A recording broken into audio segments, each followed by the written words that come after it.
What's going on, y'all? Back again with another video.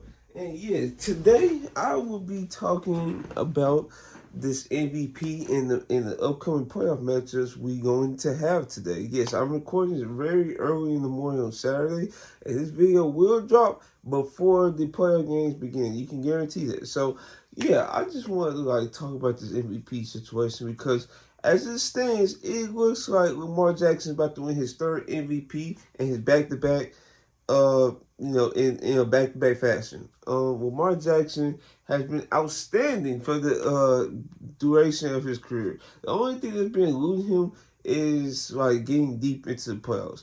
But besides that, he's been an outstanding regular season performer. He's still gonna have work to do in the playoffs. He's gonna still have more stuff to prove. Since this is gonna be his third MVP, is gonna be more pressure on him to actually get it done. Right? Um, Josh Allen, in my opinion, I thought he should have won. The reason why I thought he should have won because this is from a fan perspective. I just want to see a first time winner. That's the only thing I wanted to see. Josh Allen, he put up a great season here as his of his own right. Josh Allen, really the only All Pro on his team. He beat two number one seeds in both conferences in the Chiefs and the Lions. Both are impressive accomplishments. Folks don't sleep on that. He beat both of the number one seeds this year. Um, and then he just and then like I said, carried this offense. Well, both guys carried the offense to a degree. And the reason why I say to a degree is because Lamar Jackson he had to do as much passing and running like he did in the years prior. He could rely on Derrick Henry, who almost had another 2,000-yard season, by the way. He could have been in the run for MVP too. He probably 5'6" on most people ballots. We will see when that comes out. But yeah, Lamar, he didn't have to carry as much as he did, but he definitely did his part to shoulder the load of the offense. With Josh Allen, on the other hand, it was Josh Allen or bust in that situation because James Cook, he's a nice running back, but in the games Josh Allen played, he wasn't a 1,000-yard rusher, but he ended up getting 1,000 yards at the end of the season. But it was kind of like a stat pad game because really they rested Josh Allen. I think they offensive lineman played, and he only had 1,009 yards, so he barely touched that mark. Um, and the 1K receiver argument, Amari Cooper, he was supposed to be that guy to actually help supplement some of the wide receiver deficiencies they had at the beginning of the season. That's why they ended up trading for Amari Cooper. Well, I think he just had bad luck with health and stuff. For some reason, he regressed in catching the ball for some reason. I don't know what was that all about. But yeah, and Coleman, who they got from I think Florida State, nice receiver. He go ahead, but he has room to develop. Khalil Secure, however you want to pronounce his name, he a good slot guy. I think he's been the best receiver on their team, and I don't think it's close. They have Dawson Knox. They still got Dalton Kincaid. These guys are ballers. Now, to be honest with you, this team, I feel it definitely has talent on it, but the fact of the matter is, Josh Allen had to do. I thought this was going to be down. I think I said that last year that I thought this was going to be the down year of the Bills, and somehow the Bills still keep trucking along because they still got Josh Allen in the fold. But if this is a sign that Lamar Jackson won MVP, congratulations to Lamar Jackson. He put up an amazing season. No question that he deserved. Both guys deserved it. One difference is I just want a first time winner. That's the only thing I want. So let's go ahead and talk about these playoff matches. So the first playoff match that's going to happen today is the Texans versus the Chargers. And in my opinion, I see folks picking the Chargers, and I probably have to agree with them. Now the Texans, they have been kind of regressing. I don't think they're not as good as they were last year because the Texans, they offensive game plan was very good, right? CJ Stroud was also very good that season as well. And this is supposed to be the sophomore leap. But it actually turns out to be the sophomore slump. And this is what I was concerned about. I don't know if I can find my tweet because for some reason Twitter has been deleting my tweets for some reason. I can't find no tweets.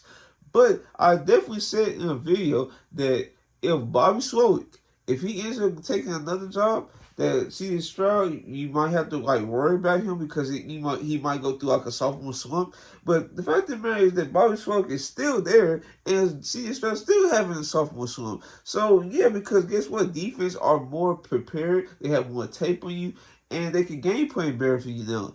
Now we actually see that in the fold, and now C.J. Stroud, not to say he had like a horrible season.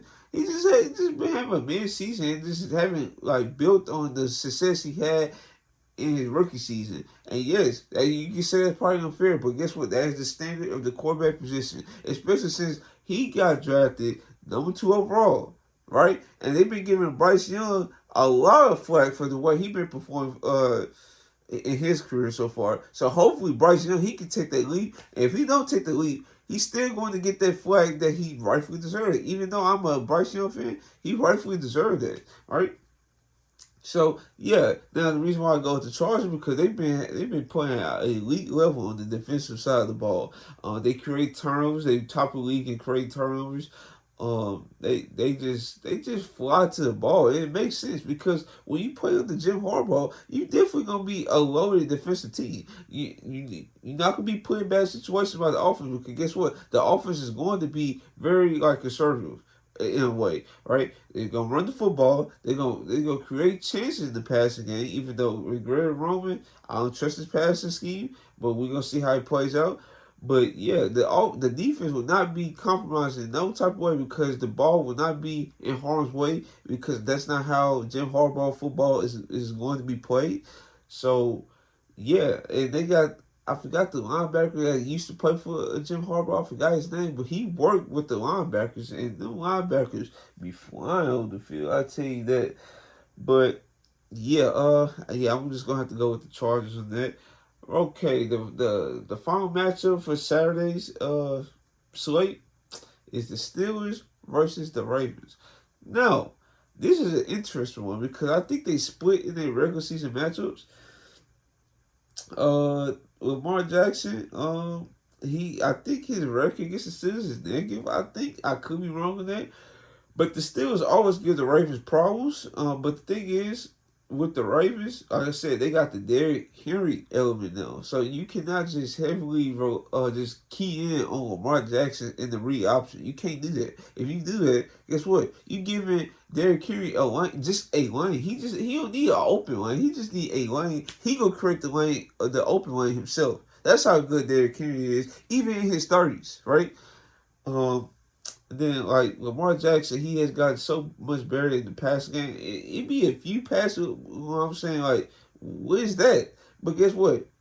Peyton Manning also had those problems as well because, bro, his touch on the football at times was I was like, whoa, yeah, how he missed that? But yeah, LeBron Jackson, he's definitely gotten better as a passer. And guess what? He's basically like a Hall of Famer at 28 years old. So that's just impressive in his own right. The only thing he needs is the championship. Now, if his career ended today and he has no championship, he's still a successful Hall of Fame talent. It's just folks are just gonna look at that. It's just like, oh, you're a playoff choker. That's how they did with Peyton Manning. You gotta win the big one to get that label off you. It's just the way how it works.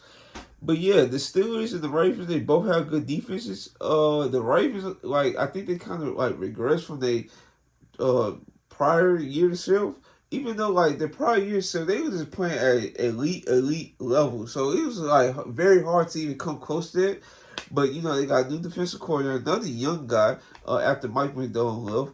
So yeah, their defense is still good. It wasn't as elite as it was, but that's okay. The Steelers defense, they always been like good to great every year almost. Now the last couple games has been like kind of like kind of like concerning because there's been reports of guys is like having a team meeting and stuff, trying to get guys on the same track because either they not like understanding what's being said to them in the holes or something, like they're not on the same page with the coaching staff, or players that's on the field not on the same page.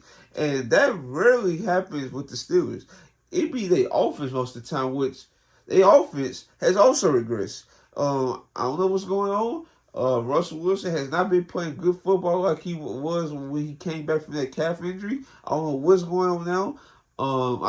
George Pickens' injury doesn't help the man. The games he missed and Russell Wilson was trying, do best he can. And when George Pickens came back, it still was like kind of the same problems. So, who I would go with in the Steelers Ravens matchup, I would have to go with the Ravens because the Steelers offense has been regressing. I don't know who's their quarterback going into 2025-26. But, that's something the Steelers going to have to figure out in the offseason because I don't think, if I'm being real, Russell Wilson is their long-term option at the QB position, and I don't even think the Steelers should overpay for a QB. Like, for example, like a Sam Darnold, I do not think they should overpay for him. I do not think that. In my opinion, you just have to go with Russell Wilson for another year, just another year, and try your luck next year in the draft. Or you can try to trade up in the draft this year. But like I said in like a tweet prior, it's going to be very hard to very hard to draft a top end QB or trade for him because guess what? Your pick is not going to be good. So you're going to have to load up on assets to try to make the deal more enticing, which is going to lead to a franchise disaster, especially if the QB doesn't hit. Like, just like I had the 49ers, like, at a point, yeah, you have Brock Purdy into the fold. Yeah, he got you to a conference championship in a Super Bowl, but guess what? You still don't have a Super Bowl, and guess what? Everybody's getting older, and everybody's looking for a contract now. So, yeah, and then, Trey Lance not paying out for him. Draft picks wasted. The Dolphins got players on return. Players with those picks that are key, pivotal factors for a team. It's just like a kick in the face, basically. So, yeah. So I'm going with the Chargers and the Ravens, and I'll say if him making the All-Pro first team means he wins the MVP, congratulations to Lamar Jackson on winning his third MVP. So, if you guys like this video, like, comment, subscribe. This is your boy Terrell, and I'm out.